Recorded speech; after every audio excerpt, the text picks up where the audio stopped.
Hello friends, நமக்கு இன்றைக்கி Bharat electronics limited, அதாவது ஷார்ட்டாக பெல் அப்படின்னு வந்து சொல்லுவாங்க.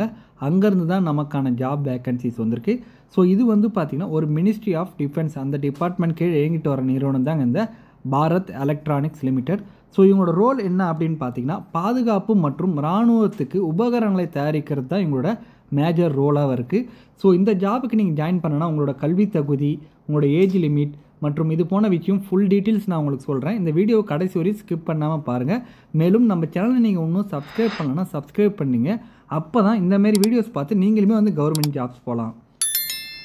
ஸோ ட்ரெயினிங் இன்ஜினியர் இந்த போஸ்டிங்க்கு தான் இங்கே வந்து ரெக்குவயர்மெண்ட் பண்ணுறாங்க. ஸோ பிளேஸ் ஆஃப் போஸ்டிங்கை பொறுத்தவரையும் 2 இடத்துல இருக்குது உங்களுக்கு. ஒன்று வந்து பார்த்திங்கன்னா பெங்களூரில் இருக்குது, இன்னொன்று பார்த்திங்கன்னா அக்ராஸ் இந்தியாவில் இருக்குது அப்படின்னு வந்து சொல்லியிருக்காங்க. பெங்களூர் லொக்கேஷனுக்கு பார்த்திங்கன்னா எலக்ட்ரானிக்ஸில் மொத்தம் 258 வேக்கன்சிஸ் இருக்குது, மெக்கானிக்கலில் 131 வேக்கன்சிஸ், கம்ப்யூட்டர் சயின்ஸில் 44 வேக்கன்சிஸ், எலக்ட்ரிக்கலில் 55 வேக்கன்சிஸ் சொல்லி மொத்தம் 488 வேக்கன்சிஸ் இருக்குங்க. அதை வந்து அவங்க கம்யூனிட்டி வைஸாகவும் வந்து ஸ்ப்ளிட் பண்ணி கொடுத்துருக்காங்க. ஸோ அடுத்தது வந்து பார்த்திங்கன்னா அக்ராஸ் இந்தியாவுக்கு வந்து வேக்கன்சிஸ் பார்த்திங்கன்னா எலக்ட்ரானிக்ஸுக்கு 43 வேக்கன்சிஸ், மெக்கானிக்கலுக்கு 55 வேக்கன்சிஸ், எலக்ட்ரிக்கலுக்கு 24 வேக்கன்சின்னு சொல்லி மொத்தம் 122 வேக்கன்சிஸுங்க. அதுவுமே வந்து அவங்க கம்யூனிட்டி வைஸாக வந்து ஸ்ப்ளிட் அப் பண்ணி கொடுத்துருக்காங்க. ஸோ ஒரு கேண்டிடேட் ஒரு போஸ்டிங்க்கு தான் வந்து அப்ளை பண்ண முடியும் அப்படின்னு வந்து அவங்க தெளிவாக சொல்லிட்டாங்க. ஏஜ் லிமிட்டை பொறுத்தவரையும் நீங்கள் அதிகபட்சமாக 28 வயசு வரையும் அப்ளை பண்ணிக்கலாம் அப்படின்னு வந்து சொல்லியிருக்காங்க. நீங்கள் எஸ்சி எஸ்டியாக இருந்தீங்கன்னா 5 இயர்ஸ் ஏஜ் ரிலாக்ஸேஷன் இருக்குங்க. ஓபிசியாக இருந்தால் 3 இயர்ஸ் ஏஜ் ரிலாக்ஸேஷன் மற்றும் மாற்றுத்திறனாளி நண்பர்களாக இருந்தால் 10 இயர்ஸ் ஏஜ் ரிலாக்ஸேஷன் அப்படின்னு வந்து சொல்லியிருக்காங்க. அதாவது 1/9/2025 படி தான் அவங்க வந்து உங்களோட ஏஜை வந்து கால்குலேட் பண்ணுவாங்க. அது தெளிவாக வந்து பார்த்துக்குங்க. ஸோ கல்வி தகுதியை பொறுத்தவரை உங்களுக்கு நீங்கள் வந்து பிஇ ஆர் பிடெக் முடிச்சிருக்கணும் அப்படின்னு வந்து சொல்லியிருக்காங்க. நீங்கள் எலக்ட்ரானிக்ஸ் இன்ஜினியரிங் ட்ரை பண்ணுறீங்க அப்படின்னா எலக்ட்ரானிக்ஸ், அப்படி இல்லைனா electronics and communication, electronics and telecommunication, electronics and instrumentation, communication or telecommunication படிச்சிருந்தீங்கன்னா நீங்கள் எலக்ட்ரானிக்ஸ் இன்ஜினியரிங்க்கு வந்து ட்ரை பண்ணலாம் அப்படின்னு வந்து சொல்லியிருக்காங்க. மெக்கானிக்கல் இன்ஜினியரிங்கை பொறுத்தவரை நீங்கள் மெக்கானிக்கல் இன்ஜினியரிங் அல்லது மெக்கட்ரானிக்ஸ் அல்லது இண்டஸ்ட்ரியல் இன்ஜினியரிங் அண்ட் மேனேஜ்மெண்ட் இந்த ஏதாவது ஒரு டிசிப்ளினில் முடிச்சிருந்தால் நீங்கள் மெக்கானிக்கல் இன்ஜினியரிங்க்கு வந்து அப்ளை பண்ணலாம் அப்படின்னு வந்து சொல்லியிருக்காங்க. கம்ப்யூட்டர் சயின்ஸை பொறுத்தவரைக்கும் computer science and engineering, computer science engineering, information technology, information science and engineering இந்த ஏதாவது ஒரு டிசிப்ளினில் முடிச்சிருந்தா நீங்கள் வந்து கம்ப்யூட்டர் சயின்ஸுக்கு வந்து அப்ளை பண்ணலாம் அப்படின்னு வந்து சொல்லியிருக்காங்க. எலக்ட்ரிக்கலுக்கு பொறுத்தவரை நீங்கள் எலக்ட்ரிக்கல் அண்ட் எலக்ட்ரானிக்ஸ் இன்ஜினியரிங் ஏதாவது ஒரு டிசிப்ளினில் முடிச்சிருந்தீங்கன்னா நீங்கள் எலக்ட்ரிக்கல் இன்ஜினியரிங்க்கு வந்து அப்ளை பண்ணலாம் அப்படின்னு வந்து சொல்லியிருக்காங்க.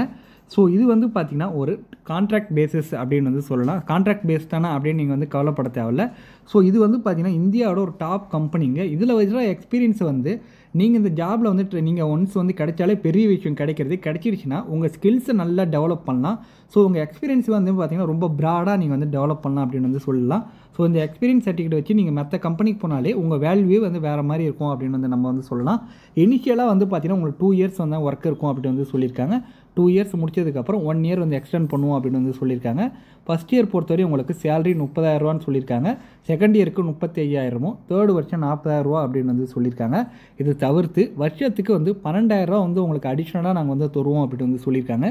எதுக்குன்னு பார்த்தீங்கன்னா medical insurance premium, attire allowances, stitching charges, footwear allowances இதுக்கெல்லாம் வந்து வருஷத்துக்கு 12,000 நாங்கள் வந்து அடிஷ்னலாக வந்து தருவோம் அப்படின்னு வந்து சொல்லியிருக்காங்க. இது கூட ரிட்டென்ஷன் போனஸாக, அதாவது பர் இயருக்கு உங்களுக்கு 25,000 போனஸாகவும் தராங்க.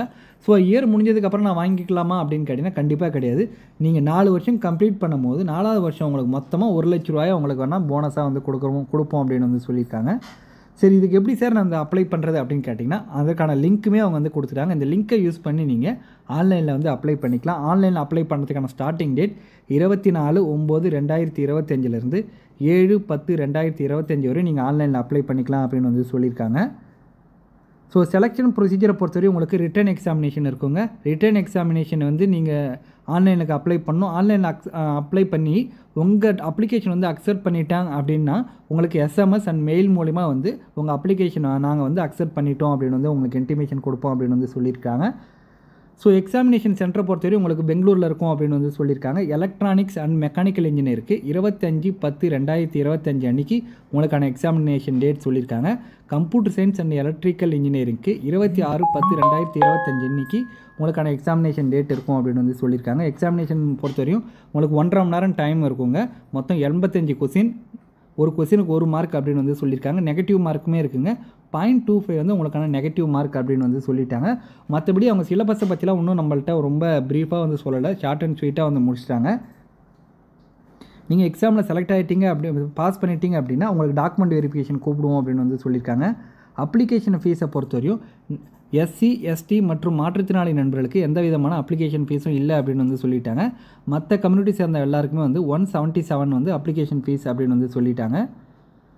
ஸோ என்னென்ன டாக்குமெண்ட்லாம் நீங்கள் வந்து ஆன்லைனில் அப்ளை பண்ணும்போது அப்லோட் பண்ணணுன்றது டீட்டெயிலாக அவங்க வந்து கொடுத்துட்டாங்க. நீங்கள் அப்ளை பண்ணுறதுக்கு முன்னாடி நீங்கள் இதெல்லாம் படித்து பார்த்துட்டு இந்த டாக்குமெண்ட்லாம் எடுத்து வச்சுட்டிங்கன்னா உங்களுக்கு ஆன்லைனில் அப்ளை பண்ணும்போது ரொம்பவே யூஸ்ஃபுல்லாக இருக்கும். ஸோ அவ்வளோதான் ஃப்ரெண்ட்ஸ், கிட்டத்தட்ட ஆல்மோஸ்ட் இந்த வீடியோவில் எல்லாமே நம்ம வந்து கவர் பண்ணிட்டோம்னு நினைக்கிறேன். உங்களுக்கு ஏதாவது சந்தேகங்கள் இருக்குன்னா கமெண்ட் பண்ணுங்கள், கண்டிப்பாக நாங்கள் வந்து ரிப்ளை பண்ணுறோம். Thank you so much for your support friends.